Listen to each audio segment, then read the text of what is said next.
Nós acreditávamos que depois do referendo as coisas iam ficar mais fáceis, né, para a gente, né? A gente ia ficar com menos trabalho para fazer. E foi exatamente o contrário, né? A gente está com muito mais problemas agora. Por quê? Porque o referendo não está sendo respeitado, principalmente pelo governo federal, né? Ele simplesmente esqueceu que houve um referendo, negou a vontade popular e continua tentando proibir. Então, ele continua com o Estatuto do Desarmamento, ele continua querendo colocar projetos de lei com mais restrições, com mais burocracia. E acho que o grande exemplo disso hoje é o recadastramento das armas, né? Que são pessoas que têm hoje uma arma legalizada, que compraram essa arma devidamente numa loja especializada, que tem essa arma em seu poder, com toda a documentação ok, e ela é obrigada a recadastrar essa arma, com um custo muito elevado, apresentando uma infinidade de certidões, né?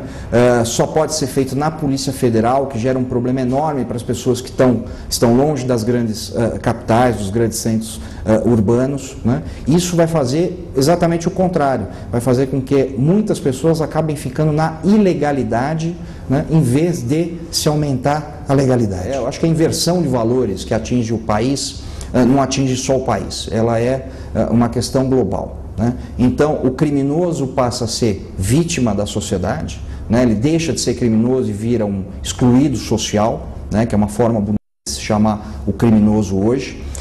E a ONU vai nesse caminho, a ONU vai nesse sentido. Então, assim, quando o policial é violento e precisa ser violento, quando ele mata no confronto, né, a ONU reclama que está tendo violência policial.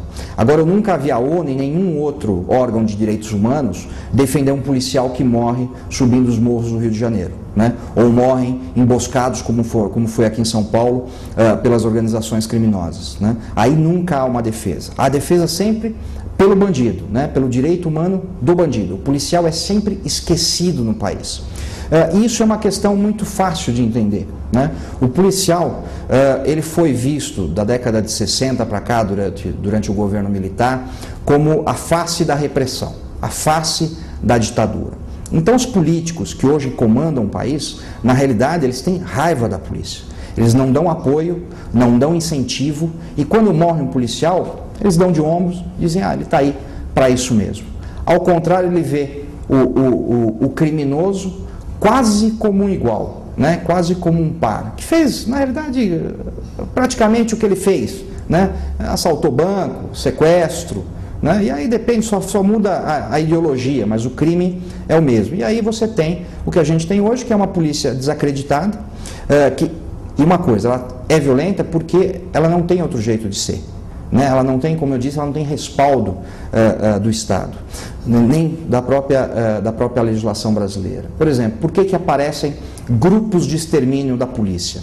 Principalmente da polícia militar, né? A gente ouve diariamente aí o envolvimento de policiais nesses crimes. Por que isso acontece? Porque o policial também se cansa da impunidade, né?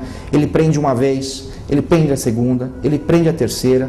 Eu conheço policiais que já prenderam o mesmo criminoso 15 vezes, né? E ele continua circulando no mesmo lugar. Então o policial vai se cansando disso.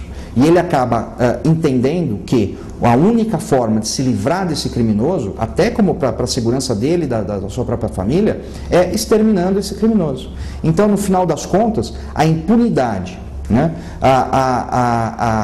O medo, o pudor de se falar em cadeia, de se falar em prisão, acaba prejudicando esses policiais e gerando mais violência ainda, né? Se o policial prendesse, tivesse certeza que esse criminoso vai ficar 10, 15 ou até mesmo para o resto da vida preso, ele não precisaria pensar em formar um grupo de extermínio e acabar com a própria vida. A mídia continua, de uma forma geral, escondendo isso, né? Deturpando. Então, assim, quando aparece um cidadão que tentou reagir e acabou morrendo, ele aparece em vários jornais, vira capa de revista. Agora, quando é o contrário, que é um cidadão armado, que consegue se defender, né? Põe um bandido para correr, ou até mesmo acaba atingindo esse bandido, aí isso é varrido para baixo do tapete. Isso continua assim, sempre foi assim, na época do referendo foi assim, e continua assim, né?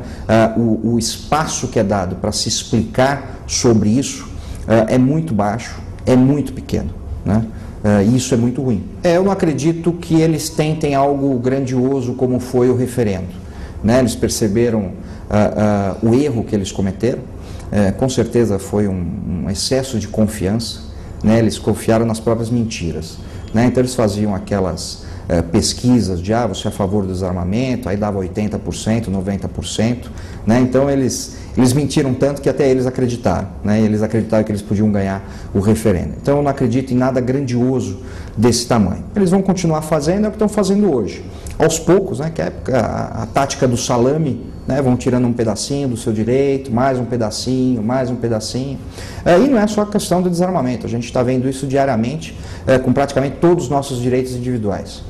Então, cada vez mais são proibições, não pode vender bebida na estrada, não pode fumar em local fechado, não pode, né? Até me estranha, porque exatamente a geração do é proibido proibir, né? E hoje só fala em proibição, né? Ela acredita que o cidadão brasileiro é uma anta, né? É uma topeira que não consegue cuidar da própria vida. Enquanto a gente viver nesse sentido, vai ser sempre um grande problema para o cidadão. Eu acho que a primeira questão é que o cidadão precisa esquecer dessa história do não reaja, né?